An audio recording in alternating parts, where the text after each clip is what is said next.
And our next guest settling in, it's Mike Arcuri. And geez, it's been a long time since I talked to you, Mike. I think last time I was at a different radio station and you were in a different job. That's right. I think you're right. Yes. It's all coming back around, right? It's all coming back around. Former congressman, former Oneida County DA, and congratulations on your decision for your new job that you're seeking, too. Thank you. Thank you very much. I appreciate that. Yeah, and what's it like? How does it feel to be back kind of in the movement of things here in Utica? We were just talking off the air. You got a new spot downtown in the Baggs Square area, and you're saying you're loving that so far? So. I am. You know, it's funny because I was practicing law since 2011. Mm-hmm. I was out in Syracuse, though, and, doing some of the same kind of work, but I was with a bigger law firm. And just coming back to Utica is just so awesome. The law firm was great. Hancock Estabrook, they were fabulous to me.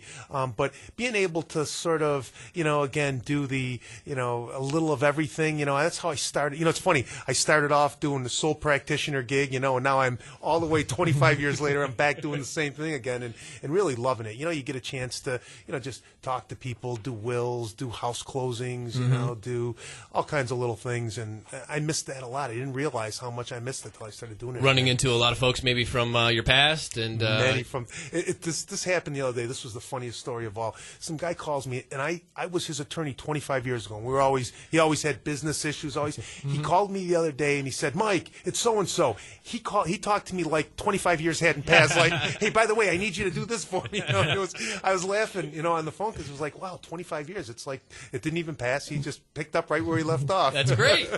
Your office in a place that we frequent all the time, right in Baggs Square, which is continuing to grow, that whole area there. We're at the coffee shop, as Jay was saying, all the time over there. And you were initially going to go for a different property, you were saying, but you wound up falling in love again with the Baggs Square area. Yeah, I did. I always like being downtown. I like it's like you're sitting near your desk for 2-3 hours, and all of a sudden you get up instead of using the phone, you get up, you walk to the bank, you walk, here, there, you walk, get something, get a cup of coffee. I don't even have a coffee pot in my office. It's awesome, because I go right down there. But I was all set to go to a place on Upper Genesee Street in Utica, and then I went down there and I said, "Oh, this is perfect," and I'm really happy to be down there. Yeah, walkability is great, and you're seeking this county court judgeship. Is this something that has been in the back of your mind for a long time, or is it something that you've come to just recently? No, it's something that I've always wanted to do. I mean, we haven't had an opening in county court for quite a few years, with Judge Nalty and Judge Dwyer have been there.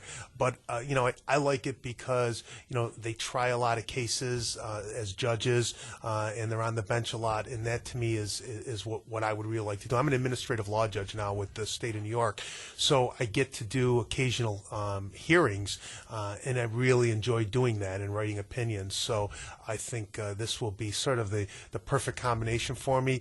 The law and public service mixed together. It's it's the perfect storm for me. And you have some idea how that job goes, being the former Oneida County District Attorney. How is that similar, and how does it differ, I guess, from your past job? Actually, what's best from my perspective is I was DA for 13 years, but actually I was a defense attorney when you combine the past 5 years with my earlier 9 years. I was actually a defense attorney for even longer, and I think that's really important in terms of sitting as a judge, because I've not only been a prosecutor, but I certainly understand the defense perspective, and getting back in it now and doing the defense work again has given me just, I think, a really good sort of sense and perspective on doing criminal work from both sides of the aisle. And so I'm, again, feel like this is I have the right background, and I'm just really looking forward to hoping that it all works out. Sure. Mike Arcuri talking to us on the Talk of the Town at 100.7 FM WUTQ. If you have any questions, feel free. Text them along, 623-0373 on the show.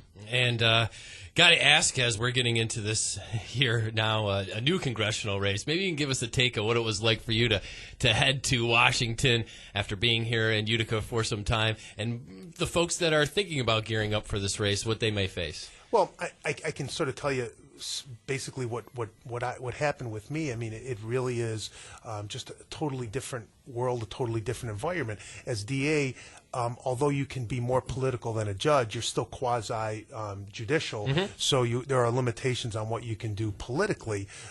So I was in this position of having limited ability to be political, in that you can't endorse candidates and that kind of thing, to becoming into an environment that's totally political in every way, shape, fashion, and form, not just here locally, but in Washington as well. So it really is, it's a bit of a culture shock, and I think I've talked to Richard about it quite a bit, and we certainly share that, and Sherry Bowler and I talk every now and again, and it's funny because it's just the job is the greatest job in the world, but the politics of it are really, difficult. How about the family and the travel end? I know that's been part of what, some of the decision making for folks that are maybe interested or vying for this seat. That might be part of their decision process. I have to tell you, I used to say this all the time. I used to say, oh, it's not about the quantity of time you spend with your family, it's about the quality of time. And, there is some truth to that, but honestly, you just don't have the time to spend with your family that you want.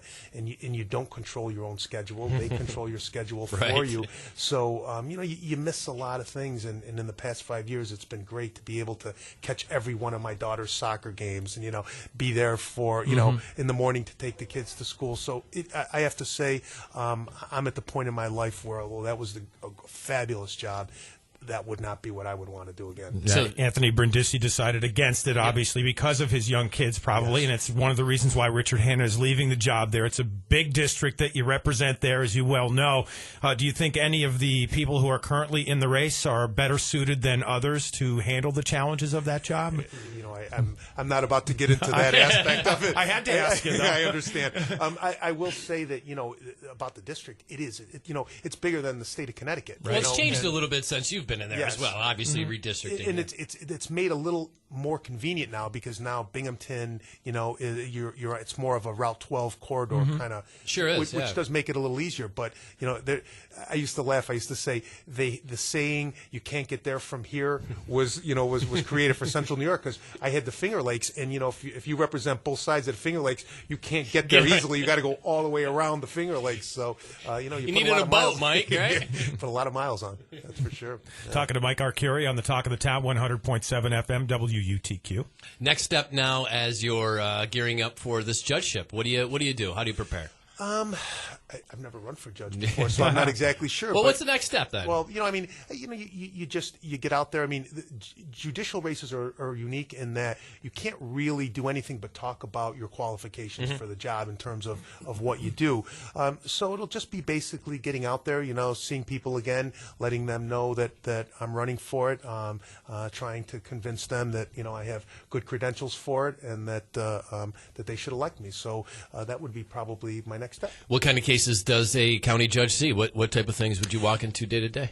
They handle strictly criminal cases, felony criminal cases. So, hear motions to suppress evidence, motions to dismiss. Then they preside over criminal trials, felony trials, make rulings on objections. Give the jury instructions. So that's really their primary role. That's all they do is criminal cases. Great. Now, we were talking about the legalization of mixed martial arts fighting yesterday on the show. We had a couple of trainers on. I know it's something that Senator Joe Griffo has spearheaded in terms of supporting that particular bill. What do you think about that? Do you think it's going to come to fruition when all is said and done? Don't karate chop him, Mike. I don't know. That's I can't. There's some strong feelings on both sides of the aisle. So I know Senator Griffo's been pushing hard for it. So I think we're all kind of interested to see where it ends up. Any thoughts? Don't have to get into it, I know. Any thoughts of just some things going on downtown or in our area in general? We're talking about Nano coming, the possibility, we've been talking about the hospital situation, Hotel Utica, maybe some development more down near Harbor Point and with the Odd. What do you think for the area? Well, I have to tell you, as someone who's been, in public service their whole life, I always had the notion that government drives development. And government... But I no longer have, and when you see what's happened in Utica, you kind of get a sense that development happens when development's ready to happen, and the role of government is really to help support it once it takes, it finds its direction. And this is from someone who... A support group, I guess, if you will. Yeah, I mean, I think that is really how, now that isn't to say that government can't drive it, but I think government can function better supporting it, rather than pushing it rather, helping it rather than pulling it. I guess pushing it once it picks its direction. And I think we're seeing that in Utica.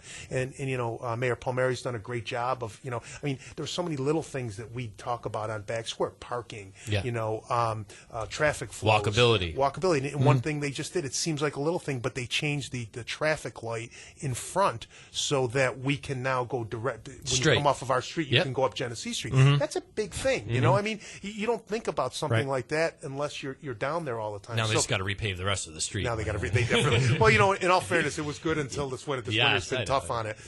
And the other factor is, don't forget the heavy traffic flow. It never had the kind of traffic flow that it had before. I used to see that all the time. I was on the Transportation Committee in Congress, and one of the big deals is that streets that get the most traffic are the ones that need the most repair. Highways as well, So now we're seeing that there, which is actually a good thing. But Mayor Palmieri's done a great job. And the DOT is looking at that area to maybe restructure that the Oriskany Street and Genesee Street portion there where we're talking. I was on the committee actually, the Harbor Point.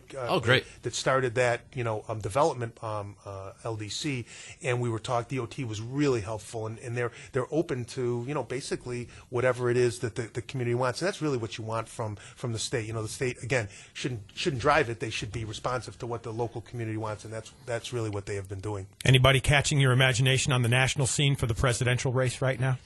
I think I'm doing like most Americans, sitting back and watching and observing and anxious to see what happens. So you don't have a "Make America Great Again" hat? No. That's the other thing about being in a judicial race. You have to be very unopinionated. All right. What about the Panthers or the Broncos in the Super Bowl? I'll be. I like. I really like Manning. We all do. But I really like the Panthers too. I mean, so it'll be great because I'll get to watch the game and just sort of root on, whoever. I'll be for whoever wins. I can tell you that.